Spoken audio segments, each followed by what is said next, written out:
You ready? Let's roll it. Raising kids is hard, no matter where you are in the world. But raising African kids in the United States is a whole different level of challenge. As African immigrant parents, we're trying to hold on to our values, our cultures, and our identity while raising kids in a society that sees the world very differently. And if you've ever felt stuck between two cultures, worried about your kids growing too American, or struggle to discipline without feeling guilty, this video is for you. In this segment, I'll be breaking down 7 major challenges that we face as African immigrant parents raising our kids in the United States. And more importantly, I'll be sharing some real practical solutions that can help you handle each one of these challenges. Challenge number 2, cultural identity conflict. Now, one of the deepest challenges that African immigrant parents face is helping their kids understand and embrace their cultural identity.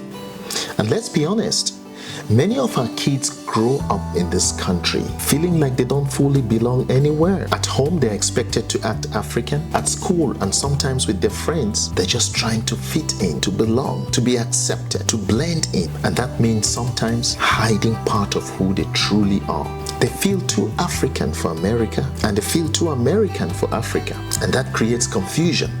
It creates shame, and sometimes even distance between us and them. Because while we claim we know our roots, we are from Africa, we know our culture, we know our value, they don't know it. And some of us parents who have lived in Africa and moved over to the United States have even lost memory of our culture, of our language, of the values. And so we're not even able to transmit that to them. So while we speak of our villages proudly, they can't speak of the same proudly because they have no experience of what that is. This is their world. This is what they have. This is their experience. And so you might hear them say, why do we have to speak our language at home? Or some might say, don't bring that food to school, it's embarrassing. Don't call me my surname, it's embarrassing. I don't like to wear that dress, it's embarrassing. And as parents, that can be painful. It may feel like they're rejecting their roots or disrespecting your culture, your origin. But often, it's not rejection, it's survival. They're just trying to survive. They're just trying to fit in. They are not truly African, but they are also not truly American. So where are we? Who am I?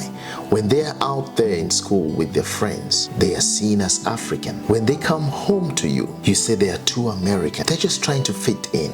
So that confusion is there. The shame is there.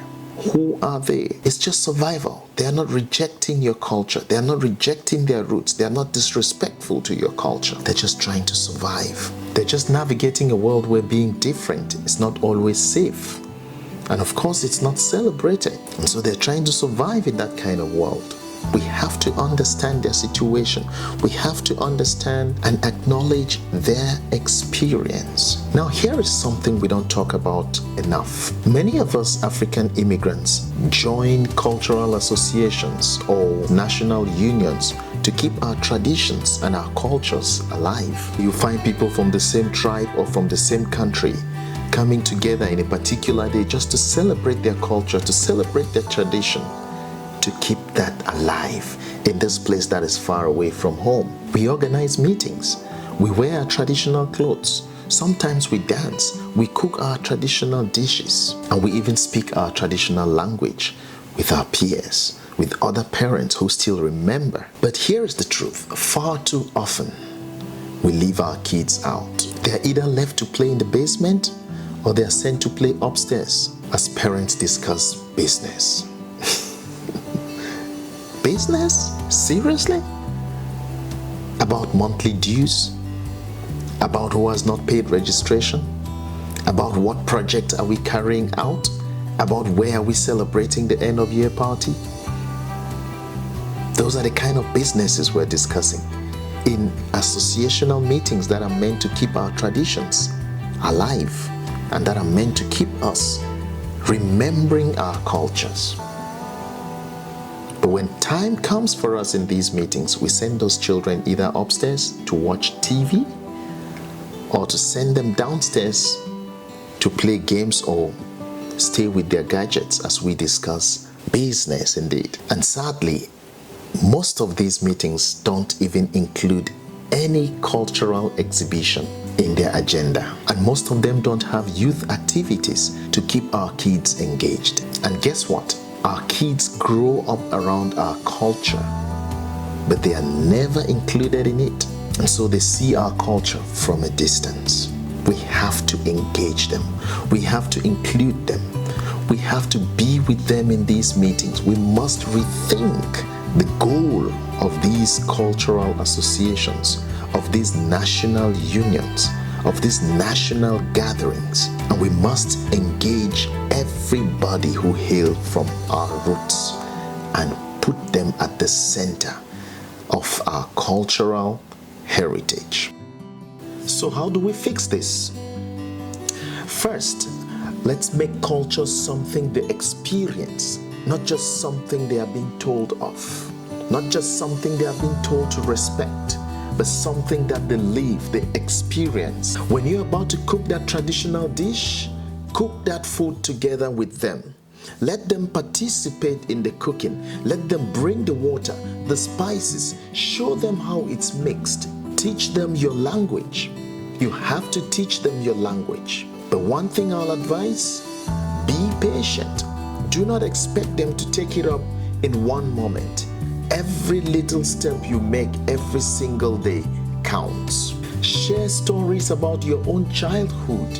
Share stories about your village, and share stories about your tradition.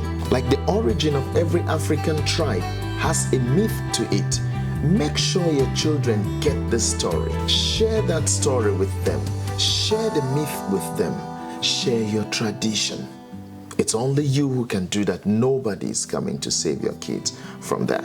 And as communities, or as African immigrant communities, let's start making these our traditional and cultural associations more family friendly.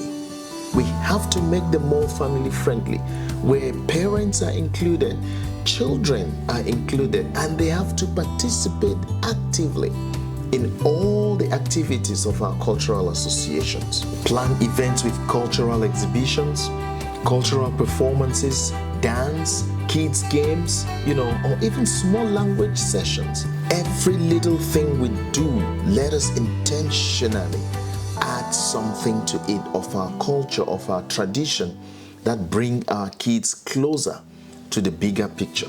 We must give our kids reasons to feel proud of our culture, not left out. They have to be proud, and they cannot be proud if we ourselves don't carry our culture and our traditions with pride.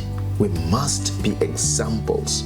We must show them that our culture has got pride in it, and they will follow suit. Our kids must learn to carry the culture with them. They can't just be observers of the culture from a distance.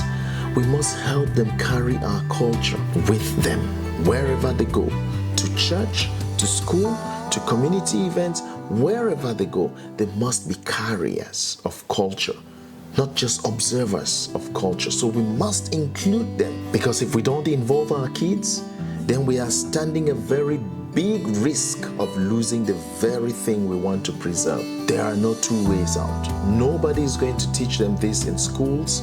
Nobody is going to teach them this in the movie. Nobody is going to teach them this on TikTok. Nobody is going to teach them this on their iPhones, on their tablets. It's us that have the responsibility to teach our children the culture and to help them carry it with them. Our kids shouldn't feel like outsiders within our communities. They should feel part and parcel of our communities. They should belong. They should contribute their ideas. They should be part of the decision making, not us just deciding things for them. They should be involved. Their voices matter, and their voices need to be heard, because the collective voice of us all, generation to generation, is what keeps that cultural heritage and tradition preserved.